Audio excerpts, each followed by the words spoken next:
Convo ഹെൽത്തിൻ്റെ പുതിയൊരു വീഡിയോയിലേക്ക് എല്ലാവർക്കും സ്വാഗതം. ഇന്ന് ഒരുപാട് പുരുഷന്മാർ നേരിടുന്നൊരു പ്രശ്നമാണ് ശീഘ്രസ്ഖലനം എന്ന് പറയുന്നത്. ഇത് ശരിക്കും പലപ്പോഴും പുരുഷന്മാരിൽ നിന്ന് തുടങ്ങി പിന്നീട് അത് സ്ത്രീകളിലേക്ക് പോയി ആ കുടുംബം തന്നെ തെറ്റുന്ന രൂപത്തിലേക്ക് പലപ്പോഴും സംഭവിക്കുന്ന കേസുകൾ നമ്മൾ പലപ്പോഴും കണ്ടിട്ടുണ്ട്. കാരണം അവരുദ്ദേശിച്ച പോലെ അവർ കാര്യങ്ങൾ നടക്കുന്നില്ല, പിന്നെ അല്ലെങ്കിൽ അവർക്ക് ബന്ധപ്പെടാൻ പറ്റുന്നില്ല, ബന്ധപ്പെടുന്നതിന് മുമ്പ് തന്നെ എന്ത് ചെയ്യാണ്, അവർക്ക് സ്ഖലനം സംഭവിക്കുകയാണ്, ഒന്നും പറ്റുന്നില്ല, ഒരു ടൈമിങ് കിട്ടുന്നില്ല. ഇത്തരം പ്രശ്നങ്ങൾ ഒരുപാട് ആളുകൾ പറയാറുണ്ട്. ചിലപ്പോൾ ഇത് അവർ മാനസികമായിട്ട്, ഇതിപ്പോൾ ശാരീരത്തിനേക്കാൾ ഉപരി എന്നെക്കൊണ്ട് ഇത് പറ്റുന്നില്ലല്ലോ എന്ന് പറഞ്ഞിട്ട് ടെൻഷൻ അടിച്ചിട്ട് അതിൻ്റെ കാര്യങ്ങളായിട്ട് ബുദ്ധിമുട്ടുന്ന ഒരുപാട് ആളുകളുണ്ട്. ഞാനിപ്പോൾ അടുത്ത് അറിഞ്ഞൊരു കേസാണ്. അവർക്കൊരു സംശയം മാത്രമേ ഉള്ളൂ, അവർക്ക് ഉണ്ടോ ഇല്ല എന്നുള്ളത് കൺഫേം അല്ല, അവർക്കൊരു ശീഘ്രസ്ഖലനം ഉണ്ടോ എന്നൊരു സംശയം. അല്ലെങ്കിൽ കാരണം അവർക്ക് ഒരുപാട് ടെൻഷൻസ് ഉണ്ട്, കാര്യങ്ങളുണ്ട്, അതുകൊണ്ട് എനിക്ക് ശീഘ്രസ്ഖലനം ഉണ്ടോ എന്നൊരു സംശയം. ഇതിലുപരി ഇത് അവരെ ഭാര്യ അറിയോ എന്നുള്ളതും ഭാര്യനെ തൃപ്തിപ്പെടുത്താൻ പറ്റുമോ എന്നുള്ളതാണ് കൂടുതൽ സങ്കടം. ഇത്തരം കണ്ടീഷനായിട്ട് ഒരുപാട് പുരുഷന്മാർ നടക്കുന്നുണ്ട്. അപ്പം ഇത്തരം കാര്യങ്ങൾ എങ്ങനെ സോർട്ട് ഔട്ട് ചെയ്യാം, അല്ലെങ്കിൽ ഇതിൻ്റെ പ്രശ്നങ്ങൾ നമുക്ക് എങ്ങനെ ക്ലിയർ ചെയ്യാം എന്നുള്ളതാണ് നമ്മൾ ഇന്നത്തെ വീഡിയോയിൽ നമ്മൾ ഡിസ്കസ് ചെയ്യാൻ പോകുന്നത്. ഇന്ന് നമ്മുടെ കൂടെ ഉള്ളത് ഹക്കീം സാലി ഗുരുക്കളാണ്. നമ്മൾ കൂടുതലായിട്ട് അവരോട് ഇന്ന് ചോദിക്കാം.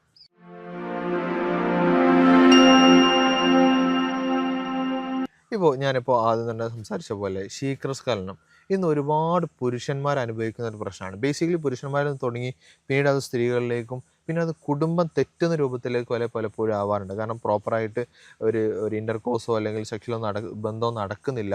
കാരണം ഇത് പേടിച്ചിട്ട്, ഇത് പിന്നെ പെട്ടെന്ന് പോകുന്ന സമയത്ത് ഭാര്യ എൻ്റെ മുമ്പിൽ നാണം കെടുത്തോ എന്ന് വിചാരിച്ചിട്ട് ഭാര്യ അടുത്തേക്ക് പോവാതിരിക്കുക, പിന്നീട് അത് തീരെ സംസാരിക്കാതിരിക്കുക, വളരെ ലേറ്റായിട്ട് വീട്ടിൽ, ഇത്തരം കണ്ടീഷനായിട്ട് പല ആളുകളും ചെയ്യുന്ന ഒരു പ്രശ്നങ്ങളുണ്ട്. പിന്നെ അല്ലാന്നുണ്ടെങ്കിൽ പിന്നീട് ചെയ്യുന്ന കാര്യങ്ങൾ ഏതെങ്കിലും ഒരു മെഡിക്കൽ ഷോപ്പ് പോയിട്ടോ അല്ലെങ്കിൽ അല്ലാതെയോ വയാഗ്ര പോലുള്ള മെഡിസിൻസ് കാര്യങ്ങളൊക്കെ വാങ്ങാം, അല്ലെങ്കിൽ എവിടെയെങ്കിലും പോയിട്ട് എന്തെങ്കിലുമൊക്കെ വാങ്ങി കഴിച്ചിട്ട് ഉള്ള ഉദാഹരണം നഷ്ടപ്പെട്ട് അല്ലെങ്കിൽ ഷുഗർ കൂടി അനുഭവിക്കുന്ന ഒരുപാട് ആളുകൾ നമ്മൾ കണ്ടിട്ടുണ്ട്. അപ്പോൾ ഇത്തരം പ്രശ്നങ്ങൾ നമുക്ക് പെട്ടെന്ന് പൂർണ്ണമായി മാറ്റിയെടുക്കാൻ പറ്റുന്ന ഒരു പ്രശ്നമാണോ ഇത്? തീർച്ചയായും ഇത് മാറ്റിയെടുക്കാൻ പറ്റിയ വിഷയമാണ്. ഇത് നിങ്ങൾ പറഞ്ഞതുപോലെ ഇതിൽ പ്രധാനമായിട്ട് ശ്രദ്ധിക്കേണ്ടത് എന്താണെന്ന് പറഞ്ഞാൽ, ഈ കുടുംബജീവിതം ഭിന്നിക്കുക എന്ന് പറഞ്ഞാൽ അതിൻ്റെ ഏറ്റവും പ്രധാനപ്പെട്ട ഒരു വിഷയം ഇത് തന്നെയാണ്. ഈ വിഷയത്തിൽ സെക്സ്വലായിട്ട് അവരുടെ ശാരീരിക ബന്ധത്തിൽ 100% തൃപ്തികരമാണ് ഒരു സ്ത്രീയും പുരുഷനുമെങ്കിൽ, ഇനി അതിൻ്റെ പിന്നിൽ എന്ത് വേർപിരിയേണ്ട കാരണങ്ങളുണ്ടെങ്കിലും ആ ബന്ധം വേർപിരിയാണ്ട് പിടിച്ചു നിന്ന് പോകും. അതൊരു വലിയൊരു ഘടകം തന്നെയാണ്. അല്ല, ഇതിൽ പിന്നെ ആളുകൾക്കുള്ള സംശയം, പ്രധാനമായിട്ടുള്ള സംശയം എന്ന് പറഞ്ഞാൽ ഈ ശീഘ്രസ്ഖലനം എന്ന് പറയുന്നത് ഒരുപാട് പിന്നെ പെട്ടെന്ന് സ്ഖലനം സംഭവിക്കാമെന്നുള്ളതറിയാം. പക്ഷേ ഇതിന് യഥാർത്ഥത്തിൽ എത്ര സമയം കിട്ടുമെന്ന് ഇപ്പോഴും ആളുകൾക്ക് അറിയില്ല. ആളുകൾ കരുതുന്നത് ഒരു അരമണിക്കൂർ അല്ലെങ്കിൽ 3/4 മണിക്കൂറൊക്കെ ബന്ധപ്പെടാൻ പറ്റും എന്നുള്ളതാണ്.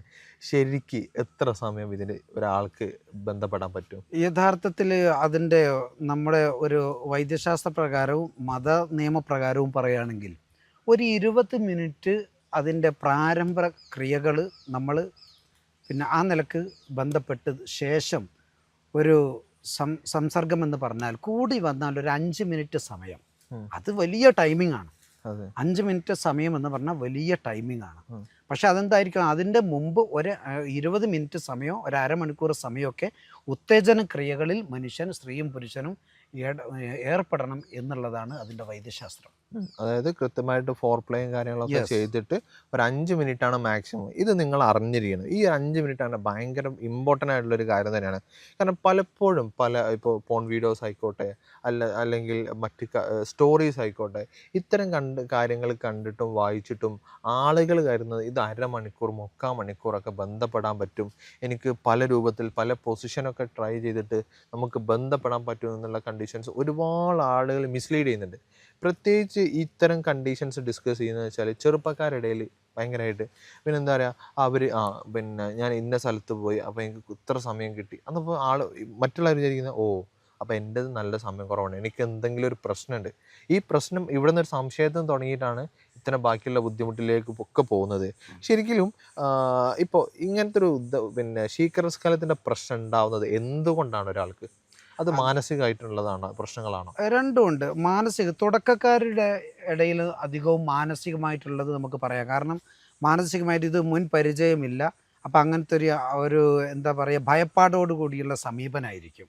അപ്പോൾ അതിൽ തന്നെ അമിത താല്പര്യമൊക്കെ ഉണ്ട്, അമിതോദ്ധാരണമൊക്കെ ഉണ്ടായിട്ട് പെട്ടെന്ന് സ്ഖലിച്ചു പോകുക എന്ന് പറഞ്ഞ സംഭവമുണ്ട്. അതേ സമയത്ത് അതിന് നമുക്ക് എന്ത് ചെയ്യാൻ പറ്റും എന്ന് പറഞ്ഞാൽ ഒരു സൈക്കോളജിസ്റ്റിൻ്റെ ട്രീറ്റ്മെൻറ്റിലൂടെ അത് ഒറ്റ നിമിഷം കൊണ്ട് തന്നെ അത് ഇല്ലായ്മ ചെയ്യാൻ പറ്റും. അതേസമയത്ത് ശാരീരികമായിട്ട് ബലക്കുറവും പ്രത്യേകിച്ച് പേശികൾക്കൊക്കെ ബലം കുറയുകയും അതേപോലെ തന്നെ ബീജത്തിന് ബലം കുറയുക, ശുക്ലത്തിൻ്റെ കട്ടി കുറയുക ഒക്കെ ചെയ്യുന്ന അവരിലും ഈ ശീഘ്രസ്ഖലനം കണ്ടുവരാറുണ്ട്. അപ്പോൾ അതിന് അവർക്ക് എന്ത് ചെയ്യാൻ പറ്റും എന്ന് പറഞ്ഞാൽ അതൊക്കെ പവറാക്കി എടുക്കാനുള്ള ട്രീറ്റ്മെൻറ്റുകൾ, ഭക്ഷണങ്ങൾ, വ്യായാമങ്ങളൊക്കെ ചെയ്തിട്ടുണ്ടെങ്കിൽ 100% ഇതൊരു പരിഹാരമുള്ള വിഷയമാണ്. ഓക്കെ. ഇപ്പോൾ ആളുകൾക്കുള്ളൊരു ഒരു ഏറ്റവും ചെയ്യുന്ന ഒരു തെറ്റെന്താണെന്ന് വിചാരിച്ചാൽ, ഇപ്പോൾ ഇത്തരം പ്രശ്നങ്ങൾ വരുമ്പോഴേക്ക് എവിടെയെങ്കിലും ഒരു മെഡിക്കൽ ഷോപ്പ് പോയിട്ട് വയാഗ്ര പോലെയുള്ള മെഡിസിൻസ് ആദ്യം വാങ്ങി കഴിക്കും. അതല്ലാന്നുണ്ടെങ്കിൽ ഇപ്പം പല ബോർഡുകൾ കാണാം, പിന്നെ ലൈംഗിക ശേഷി കുറവ് പെട്ടെന്ന് മാറ്റിയെടുക്കാം എന്നോ പറഞ്ഞിട്ട് ഒരുപാട് വ്യാജമായിട്ടുള്ള ആളുകൾ സെയിൽ ചെയ്യുന്നുണ്ട്. ഇത്തരം കാരണം പലപ്പോഴും ആളുകൾ പിന്നീട് നമ്മളെ ഹോസ്പിറ്റലുകളിലും മറ്റുമായിട്ട് നമ്മൾ വരുന്ന സമയത്ത്, നമ്മൾ സംസാരിക്കുന്ന സമയത്ത് അവർ പറയുന്നത് എനിക്ക് ഇത് കഴിച്ചിട്ട് എൻ്റെ ഉദാഹരണം ഉള്ളതുകൂടെ നഷ്ടപ്പെട്ടു, ഉള്ള സമയം തിരിച്ച് പിന്നെ കിട്ടാതെയായി, അല്ലെങ്കിൽ പിന്നെ ഇവർക്ക് ഷുഗർ കൂടി, ഇത്തരം പ്രശ്നങ്ങൾ ഒരുപാട് ആളുകൾ പറയുന്നുണ്ട്. ശരിക്കും ഇത്തരം പ്രശ്നങ്ങൾ വരാതിരിക്കാൻ വേണ്ടിയിട്ട് നമ്മൾ എന്തോ കാര്യങ്ങളാണ് ആദ്യം തന്നെ നമ്മൾ ശ്രദ്ധിക്കേണ്ടത്? കൃത്യമായി പറഞ്ഞാൽ ഒരു ബിസിനസ് മൈൻഡ് ഇല്ലാത്ത നല്ല ഒരു ഭിഷഗ്വരൻ്റെ, ഒരു വൈദ്യൻ്റെ ഉപദേശമുണ്ടെങ്കിൽ ഈ രൂപത്തിലുള്ള അപകടങ്ങളൊന്നും ഇല്ലാതെ തന്നെ ഇത് കൃത്യമായിട്ട് നമുക്ക് തൃപ്തികരമായൊരു രൂപത്തിലേക്ക് വരുത്താൻ സാധിക്കുമെന്നാണ് നമ്മളെ അനുഭവം. ഇപ്പോൾ നേരത്തെ നമ്മൾ പറഞ്ഞല്ലോ, നമ്മൾ ശാരീരികമായിട്ട് ഒരുപാട് പ്രശ്നങ്ങൾ എന്ത് ചെയ്യുന്നുണ്ട്, നമ്മൾ അനുഭവിക്കുന്നുണ്ട്. ഇത്തരം പ്രശ്നങ്ങളൊക്കെ ശരിക്കും എന്തൊക്കെ പ്രശ്നങ്ങളാണ് ഇതിലേക്ക് നമ്മൾ നയിക്കുന്നത്? ഒന്ന് നമ്മുടെ ഭയപ്പാട് എന്ന് പറഞ്ഞത് ആദ്യം നമ്മൾ പറഞ്ഞല്ലോ, അതൊരു പ്രധാന ഘടകമാണ്. അതോടൊപ്പം തന്നെ നമ്മളിപ്പോൾ ഇന്നത്തെ ചെറുപ്പക്കാരിലൊക്കെ എന്ന് പറഞ്ഞാൽ കൂടുതലും ബുദ്ധിമുട്ടുകൾ എന്ന് പറഞ്ഞാൽ ഈ വിവാഹം എന്ന് പറഞ്ഞത് ഒരു വളരെ സുതാര്യമായ നിലക്ക് നടത്തിക്കൊണ്ടുപോകേണ്ട ഒരു സംഭവം, അത് ഭാരിച്ച ഒരു കടബാധ്യതയും സാമ്പത്തിക ഇടിപടിയുമൊക്കെ ആയിട്ട് നടത്തി കൂട്ടിയിട്ട് അതിൻ്റെ എല്ലാ ഭാരവും മനസ്സിൽ പേറിക്കൊണ്ടായിരിക്കും ഇവൻ ആദ്യമായിട്ട് തന്നെ ഒരു ഭാര്യയോട് സംഗമിക്കാൻ പോകുന്നത്. ഒരു നിലക്ക് ഓന് തൃപ്തിപ്പെടുത്താൻ കഴിയില്ല. കാരണം ഓൻ്റെ മനസ്സിൽ, ഈ പെണ്ണിൻ്റെ മനസ്സിലും അതേപോലെ ആഘാതമുണ്ട്, അവളുടെ വാപ്പൻ്റെ ഉത്തരവാദിത്തത്തെ പറ്റിയിട്ട്, കുടുംബത്തെ പറ്റി. പുരുഷനുമുണ്ട്. മാനസികമായിട്ട് ഈ സംഘർഷങ്ങളൊക്കെ ഒന്ന് ഒഴിവാക്കി വളരെ സന്തുഷ്ടമായി അങ്ങനെ ജീവിക്കണമെന്നുണ്ടെങ്കിൽ നമ്മുടെ വിവാഹത്തിൻ്റെ ആ തുടക്കം മുതൽ നമ്മൾ ആ ബെഡ്റൂമിലേക്ക് കടക്കുന്നത് വരെയുള്ള സമയം എന്തായിരിക്കണം, നമ്മൾ സംഘർഷമില്ലാതൊരു ജീവിത ശൈലി വേണം. അത് നമ്മൾ ആദ്യം കൊണ്ടുവരണം. ആ ശൈലിയിലേക്ക് വന്നതിന് ശേഷം നമ്മൾ ഈ സംസർഗത്തിനൊക്കെ തുടങ്ങാൻ വേണ്ടി ജീവിതം തുടങ്ങുകയാണെങ്കിൽ ഈ പ്രശ്നം ഒരു പരിധി വരെ നമുക്ക് പരിഹരിക്കാൻ കഴിയും. പിന്നീടുള്ളതാണ് നമ്മുടെ ശാരീരിക വൈകല്യങ്ങളോ അല്ലെ ഭക്ഷണത്തിൻ്റെ പോരായ്മയൊക്കെ നോക്കി മനസ്സിലാക്കി കണ്ടുപിടിച്ച് രണ്ടുപേരും അതൊക്കെ മനസ്സിലാക്കി വീട്ടിൽ പാചകം ചെയ്യുന്ന ഭക്ഷണം യഥാർത്ഥത്തിൽ നമുക്ക് എല്ലാറ്റിനും ആരോഗ്യം കിട്ടണം. ഈ കുടുംബജീവിതത്തിനും സംഗമിക്കാനും ഒക്കെ ആരോഗ്യം കിട്ടുന്ന ഭക്ഷണങ്ങളാണ് നമ്മൾ രാവിലെ തന്നെ ചായ അല്ലെങ്കിൽ ബിസ്ക്കറ്റ് ഈ ഒരു ഇതൊക്കെ മാറ്റി വെച്ചിട്ട് രാവിലെ എന്ത് കഴിക്കണം, എനിക്കെന്ത് വേണം, മക്കൾക്ക് എന്ത് ഭാര്യയ്ക്ക് എന്ത് വേണം, ഭർത്താവിന് എന്ത് വേണം, ഈ രൂപത്തിൽ മനസ്സിലാക്കി നമ്മൾ ഭക്ഷണത്തിൽ തന്നെ മാറ്റം വരുത്തുമ്പോൾ ഇതിനൊക്കെ ഒരുപാട് പരിഹാരങ്ങളാണ്. ഓക്കെ. ഇത്തരം പ്രശ്നങ്ങൾക്ക് നമ്മൾ കഴിക്കുന്ന ഭക്ഷണങ്ങൾ നെഗറ്റീവായിട്ട് ബാധിക്കാറുണ്ടോ? തീർച്ചയായിട്ടും നെഗറ്റീവായിട്ട് ബാധിക്കുക. രാവിലെ തന്നെ ഇത്തരം ബുദ്ധിമുട്ടുള്ളൊരു വ്യക്തി, ഇനി ഇല്ലാത്ത വ്യക്തിയും അമിതമായിരിക്കുന്ന പഞ്ചസാരയുടെ ഉപയോഗം, അമിതമായ തേയിലയുടെ ഉപയോഗം, ഇത് എല്ലാ ദിവസവും ഇങ്ങനെ, പിന്നെ ചാക്രീൻ പോലെയുള്ള പദാർത്ഥങ്ങൾ അടങ്ങിയിട്ടുള്ള ബിസ്ക്കറ്റുകളൊക്കെ ഉണ്ടാവും, ക്രീമുകളൊക്കെ ഉണ്ടാവും. ഇതൊക്കെ നമ്മളിങ്ങനെ പതിവാക്കുമ്പോൾ എന്തായാലും ഒരു തേങ്ങയും ഈത്തപ്പഴവും കഴിച്ച ഗുണം അതുകൊണ്ട് കിട്ടില്ല എന്നുള്ളത് 100% ഉറപ്പാണല്ലോ. തേങ്ങയും ഈത്തപ്പഴവും കഴിച്ചിട്ട് രാവിലെ തന്നെ അവൻ കഴിക്കുകയാണെങ്കിൽ അതവന് പവർ കൂട്ടുന്നുണ്ടെങ്കിൽ നേരെ വിപരീത ഫലമാണ് സാധാരണ ഉപയോഗിക്കുന്ന ബിസ്ക്കറ്റും കട്ടൻ ചായ എന്ന് എല്ലാവർക്കും അറിയാം. അപ്പം നമ്മളെ പ്രഭാത ഭക്ഷണം മുതൽ ഇതിനെ ഒക്കെ പറ്റിയ രൂപത്തിൽ നമ്മൾ ക്രമീകരിച്ച് കൊണ്ടുവരണം. ഓക്കെ. ഇപ്പോൾ ഇത്തരം പ്രശ്നങ്ങൾ ആളുകൾ ഈ വീഡിയോ നിർബന്ധമായിട്ട് കേൾക്കണം. നിങ്ങൾ ഒരുപാട് സംശയങ്ങൾ നമ്മൾ ഈ വീഡിയോയിൽ നമ്മൾ ക്ലിയർ ചെയ്യുന്നുണ്ട്. ഇപ്പോൾ ഇത്തരം പ്രശ്നങ്ങൾ നിങ്ങൾ അനുഭവിക്കുന്നുണ്ടെങ്കിൽ നമ്മൾ ഗുരുക്കളുടെ നമ്മൾ കൺസൾട്ടേഷൻ എടുക്കാവുന്നതാണ്. ഓൺലൈനായിട്ടും ഓഫ്ലൈനായിട്ടും കൺസൾട്ടേഷൻ അവൈലബിൾ ആണ്. അതിന് കൂടുതൽ വിവരങ്ങൾ അറിയുന്നുണ്ടെങ്കിൽ താഴെ കാണുന്ന നമ്പറിൽ കോൺടാക്ട് ചെയ്താൽ മതി. ഇപ്പോൾ നിങ്ങൾ പ്രത്യേകിച്ച് പുറത്തുള്ള ആളുകളാണ് എന്നുണ്ടെങ്കിൽ നിങ്ങൾക്ക് ഓൺലൈനായിട്ട് കൺസൾട്ടേഷൻ എടുക്കാവുന്നതാണ്. നിങ്ങൾക്ക് ആവശ്യമുള്ള കാര്യങ്ങൾ നിങ്ങൾക്ക് കൊറിയർ വഴി എത്തിച്ചു തരുന്നതുമാണ്. അപ്പോൾ നമുക്ക് ബാക്കി വീഡിയോയിലേക്ക് കടക്കാം. ഇപ്പോൾ നമ്മൾ ഇത്തരം ഒരുപാട് ഒഴിവാക്കേണ്ട ഭക്ഷണങ്ങൾ നമ്മൾ പറഞ്ഞു. ഇപ്പം ഇത്തരം പ്രശ്നങ്ങളുള്ള ആളുകൾ ഇവർക്ക് ഒന്ന് സമയം കൂടുതൽ കിട്ടാൻ വേണ്ടിയിട്ട് നമുക്ക് കഴിക്കേണ്ട ഭക്ഷണങ്ങളോ അല്ലെങ്കിൽ അതിന് നമുക്ക് വീട്ടിൽ തന്നെ ചെയ്യാൻ പറ്റുന്ന കാര്യങ്ങൾ എന്തൊക്കെയായിരിക്കും? വീട്ടിൽ നിന്ന് ചെയ്യാൻ പറ്റിയ ഭക്ഷണത്തിൽ പെട്ടതാണ് നമ്മുടെ ഈ പൊട്ടാറ്റോ. അതിന് നല്ലൊരു ഗുണകരമാണ്. ഉം. ഉരുളക്കിഴങ്ങ് ശരിക്ക് അത് വയറ് ബുദ്ധിമുട്ടുള്ള ആളുകളാണെങ്കിൽ ആ വയറിന് ബുദ്ധിമുട്ടിന് ആദ്യം നമ്മൾ ആ കൂട്ടം വേറെ എന്തെങ്കിലും മെഡിസിനുകളൊക്കെ ഉപയോഗിക്കണം. നല്ല ഉരുളക്കിഴങ്ങ് നന്നായിട്ട് പുഴുങ്ങിയെടുത്തിട്ട് അത് ഉപ്പ് ചേർക്കണമെന്നില്ല, നിർബന്ധമാണെങ്കിൽ ഇന്തുപ്പ് ഒരല്പം ഒരു നുള്ള് ചേർക്കുക. എന്നിട്ട് ക്രീം പോലെ വടിച്ചെടുത്ത് ഒരല്പം പശുവിൻ നെയ്യും ചേർത്ത് എല്ലാ ദിവസവും പതിവായി ഉപയോഗിക്കുക. ഉറങ്ങാൻ പോകുന്നതിൻ്റെ 2 മണിക്കൂർ മുമ്പ് ഇത് ഭക്ഷണമായി ഉപയോഗിച്ച് പിന്നെ നമ്മൾ ആവശ്യമുണ്ടെങ്കിൽ മാത്രം വെള്ളം കുടിച്ചു കൊടുക്കുക എന്നല്ലാതെ മറ്റൊരു ഭക്ഷണവും അതിൻ്റെ മേലെ കഴിക്കാതിരിക്കുക. ഇതൊരു 40 ദിവസമൊക്കെ നമ്മൾ ഉറങ്ങുന്നതിൻ്റെ 2-3 മണിക്കൂർ മുമ്പാണ് ഇത് ഏറ്റവും നല്ലത്. അങ്ങനെ നമ്മൾ പ്രവർത്തിക്കുക. അത് നമ്മൾ ശരീരത്തിന് പവർ കൂട്ടാനുള്ളതാണ്. ആ തത്സമയം നമ്മൾ എന്ത് ചെയ്യരുത്, പുളിയുള്ള വസ്തുക്കൾ, അമിതമായ എരിവിൻ്റെ ഉപയോഗം, ചുവന്ന മുളക്, പച്ചമുളകൊക്കെ അമിതമായി ഉപയോഗിക്കുക ഒക്കെ ചെയ്യുമ്പോൾ ഇതൊക്കെ എന്താണ്, പലർക്കും എന്താണ്, ഇതൊക്കെ വിപരീത ഫലമാണ് ഉളവാക്കി കൊടുക്കുന്നത്. ഇപ്പോൾ ഇതിൽ നമുക്ക് ആളുകൾക്ക് നമുക്ക് ഒന്ന് ചെയ്ത് കൊടുക്കാനുള്ള അല്ലെങ്കിൽ പറയാനുള്ള ഒരു കാര്യം എന്ന് വെച്ചാൽ, പലപ്പോഴും ഇത്തരം പ്രശ്നങ്ങൾ വരുമ്പോഴേക്കും ആളുകൾ പെട്ടെന്ന് മെഡിക്കൽ ഷോപ്പിൽ പോയിട്ട് എന്തെങ്കിലും വയാഗ്ര എഫക്റ്റുള്ള മരുന്നുകൾ വാങ്ങി കഴിക്കുകയാണ്. നമുക്ക് അതല്ലാതെ നമുക്കിപ്പം ബെഡ്റൂമ് കയറുന്ന സമയത്തിന് മുമ്പായിട്ട് എന്തെങ്കിലുമൊക്കെ കഴിക്കുകയാണെങ്കിലോ അല്ലെങ്കിൽ എന്തെങ്കിലും കാര്യങ്ങളൊക്കെ ചെയ്യുകയാണെന്നുണ്ടെങ്കിൽ ഇപ്പോൾ ഉള്ള ടൈമിനേക്കാണെങ്കിൽ കുറച്ചും കൂടെ കൂടുതൽ സമയം കിട്ടാൻ എന്തെങ്കിലും വഴിയുണ്ടോ? അങ്ങനെ എന്തെങ്കിലും കഴിക്കാൻ പറ്റും? തീർച്ചയായിട്ടും അതിന് ഒരുപാട് മാർഗ്ഗങ്ങളുണ്ടല്ലോ. ഭക്ഷണത്തിലൂടെയും നമ്മളെ നല്ല ഫലമുള്ള നല്ല പച്ചമരുന്നുകളിലൂടെയും ഒക്കെ നമുക്ക് എന്താക്കാൻ പറ്റും. മറ്റുള്ള ഈ കെമിക്കലുകൾ അടങ്ങിയ മരുന്നുകളൊന്നും അല്ലാതെ തന്നെ പ്രകൃതിപരമായിരിക്കുന്ന പച്ചമരുന്നുകളിലൂടെ നമ്മൾ ഉണക്കിപ്പൊടിച്ചൊക്കെ തയ്യാറാക്കിയ നല്ല മരുന്നുകളുണ്ട്. ഒരു കെമിക്കലും അതിനുണ്ടാവില്ല. അത് ചുരുക്കത്തിൽ പറഞ്ഞാൽ നമ്മൾ അഥവാ ഒരു ലേഹ്യമോ മറ്റോ ഉണ്ടാക്കണമെങ്കിൽ തന്നെ നല്ല പ്യുർ തേനായിരിക്കും അതിന് ഉപയോഗിക്കുക. കാരണം പ്രിസർവേറ്റീവ് ഒന്നും ഇല്ലാതെ കേടാകാതെ സൂക്ഷിക്കണമെങ്കിൽ അത് വേണ്ടി വരും. ഈ രൂപത്തിൽ അല്ലെങ്കിൽ ജലാംശമൊക്കെ വറ്റിച്ച് ശരിക്കും ഉണക്കിപ്പൊടിച്ച് പൗഡറുകളാക്കിയിട്ടുണ്ടാവും, യാതൊരു കെമിക്കലും ഇല്ലാതെ. അങ്ങനെ ശരീരത്തിന് ഒരു ദോഷവും ഇല്ലാത്ത ഒരുപാട് മുറകൾ ഇതിനുണ്ട്.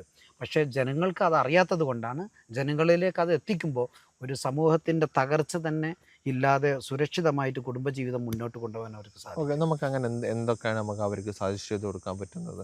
നമുക്കത് പിന്നെ നമ്മൾ തന്നെ തയ്യാറാക്കിയ ചില പച്ചമരുന്നുകളുണ്ട്. അത് പിന്നെ നമ്മുടെ അടുത്ത രോഗീനൊക്കെ നോക്കിയിട്ട് അല്ലെ വിവരങ്ങളൊക്കെ ഓരോ വ്യക്തികളുടെതും കേട്ട് മനസ്സിലാക്കി അവർക്ക് നമ്മൾ നിർദ്ദേശിക്കുന്നതാണ്. പിന്നെ ഭക്ഷണത്തിൽ പിന്നെ നല്ല അറാറോട്ട് ഉപയോഗിക്കുക, കൂവപ്പൊടി ഉപയോഗിക്കുക, നല്ല പശുവിന് ഉപയോഗിക്കുക. ഞാൻ പറഞ്ഞല്ലോ ഈ ഒരു പൊട്ടാറ്റോൻ്റെ സംഭവം പറഞ്ഞല്ലോ, അതൊക്കെ വളരെ ഗുണമുള്ളതാണ്. ഓക്കെ. ഇപ്പോൾ പല ആളുകളും പറയാറുണ്ട് പിന്നെ ഉദാഹരണ പ്രശ്നമുള്ള ആളുകൾക്ക് പിന്നെ മുരിങ്ങ നല്ലതാണ്. പക്ഷേ ശീഘ്രസ്ഖലനമുള്ള ആളുകൾക്ക് മുരിങ്ങ അത്ര നല്ലതല്ല എന്നുള്ളത്. അത് ശരിയാണോ? മുരിങ്ങ എല്ലാവർക്കും ഉപയുക്തമാണ്. അതേസമയം നമ്മൾ ഉപയോഗിക്കുന്ന ശീഘ്രസ്ഖലനമുള്ള ആളുകൾ മുരിങ്ങ എങ്ങനെ ഉപയോഗിക്കണമെന്നുണ്ട്. ശീഘ്രസ്ഖലനമുള്ള ആൾ ശരിക്കും മുരിങ്ങ ഉപയോഗിക്കേണ്ടത്, മുരിങ്ങ ശരിക്കും സൂപ്പാക്കണം. സൂപ്പാക്കിയിട്ട് അതിൽ പശുവിൻ നെയ്യ് ചേർത്തിട്ട് വേണം അത് ഉപയോഗിക്കുക. പശുവിൻ നെയ്യിലൊന്ന് വറവ് ചെയ്യുക, തൂമിക്കുക എന്നൊക്കെ പറയും പണ്ട്.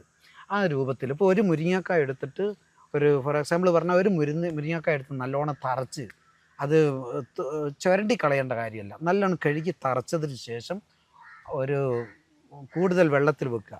ഇപ്പോൾ ഒരു 1/2 ലിറ്റർ വെള്ളത്തിൻ്റെ അകത്ത് നന്നായി വേവിച്ച് സൂപ്പ് പോലെ ആക്കുക. അപ്പോൾ അവസാനം ഒരു ഗ്ലാസ്സോ 1/2 ഗ്ലാസ്സോ വെള്ളം നമുക്ക് കിട്ടുക. ശരി, ആ സൂപ്പ് ഒരു ടീസ്പൂൺ പശുവിൻ നെയ്യ് ചേർത്ത് വറുത്തിട്ട് വറവ് ചെയ്തിട്ട് അത് ഉപയോഗിക്കട്ടെ. അപ്പോൾ അത് ശീഘ്രസ്ഖലനക്കാർക്കും പറ്റും. അത് പിന്നെ അല്ലാത്തവർ അത് ഉപയോഗിക്കുമ്പോൾ അതിൻ്റേതായിരിക്കുന്ന മുരിങ്ങ അസാധ്യ ചൂടുള്ള സാധനമാണ്. ആ ചൂടിൻ്റെതായ സൈഡ് എഫക്റ്റുകളൊക്കെ ഉണ്ടാകും. ഏതൊരു ഭക്ഷണ പദാർത്ഥത്തിനും അതിൻ്റേതായിരിക്കുന്ന ഗുണവും ദോഷവും ഉണ്ടല്ലോ. ഇപ്പോൾ നമുക്ക് ഇത്തരം അവർക്ക് കുറച്ചൊരു നല്ലൊരു പവർ കിട്ടാൻ വേണ്ടിയിട്ട് ഈ പഴങ്ങൾ എന്തെങ്കിലുമൊക്കെ നമ്മൾ കഴിക്കുന്നത് നല്ലതായിരിക്കും. എല്ലാ രൂപത്തിലുള്ള വാഴപ്പഴങ്ങളും ഇതിന് നമ്മളെ ശുക്രത്തിന് വർധനവും പവറും കൊടുക്കുന്നതാണ്. പ്രത്യേകിച്ച് നമ്മുടെ നേന്ത്രപ്പഴം നന്നായി പഴുത്ത് നല്ലോണം പഴുത്ത് പാകമായത് അത് നമ്മൾ റോസ്റ്റാക്കി നെയ്യ് ഉപയോഗിച്ച് കഴിക്കുക. അങ്ങനെയാണെങ്കിൽ അവർക്ക് വളരെയധികം ഗുണമുള്ളതാണ്. നന്നായി പഴുത്ത തൊലി കറുത്ത പഴമാണ് അതിന് ഏറ്റവും ഗുണം. ഓക്കെ. അപ്പോൾ നമ്മൾ ഒരുപാട് കാര്യങ്ങൾ നമ്മളിപ്പോൾ എന്ത് ചെയ്തിട്ടുണ്ട്, ഡിസ്കസ് ചെയ്തിട്ടുണ്ട്. ഇതിൻ്റെ കാരണങ്ങൾ എന്താണ്, ഇത് നമ്മൾ എന്തൊക്കെ ചെയ്താൽ ഇതിനെ നമുക്ക് പൂർണ്ണമായി മാറ്റിയെടുക്കാൻ പറ്റും, എന്തൊക്കെ നമുക്ക് ഇതിന് ചെയ്യരുത് എന്നുള്ള വിഷയങ്ങളൊക്കെ നമ്മൾ ഡീറ്റെയിൽ ആയിട്ട് നമ്മൾ സംസാരിച്ചിട്ടുണ്ട്. അപ്പോൾ നിങ്ങൾക്ക് ഇത്തരം പ്രശ്നങ്ങൾ നിങ്ങൾ അനുഭവിക്കുന്നുണ്ടെങ്കിൽ നമ്മൾ ഗുരുക്കളുടെ ഓൺലൈൻ ആൻഡ് ഓഫ്ലൈൻ കൺസൾട്ടേഷൻ എടുക്കാവുന്നതാണ്. ഓൺലൈനായിട്ടും ഓഫ്ലൈനായിട്ടും കൺസൾട്ടേഷൻ അവൈലബിൾ ആണ്. ഇപ്പോൾ പുറത്തുള്ള ആളുകളോ അല്ലെങ്കിൽ ദൂരെയുള്ള സ്ഥലത്തുള്ള ആളുകളാണെന്നുണ്ടെങ്കിൽ നിങ്ങൾക്ക് ഓൺലൈൻ കൺസൾട്ടേഷൻ എടുക്കാവുന്നതാണ്. അപ്പോൾ കൂടുതൽ വിവരങ്ങൾ അറിയാൻ താഴെ നമ്പറിൽ കോൺടാക്ട് ചെയ്താൽ മതി. മറ്റൊരു വീഡിയോ ആയിട്ട് നമുക്ക് വീണ്ടും കാണാം. Thank you.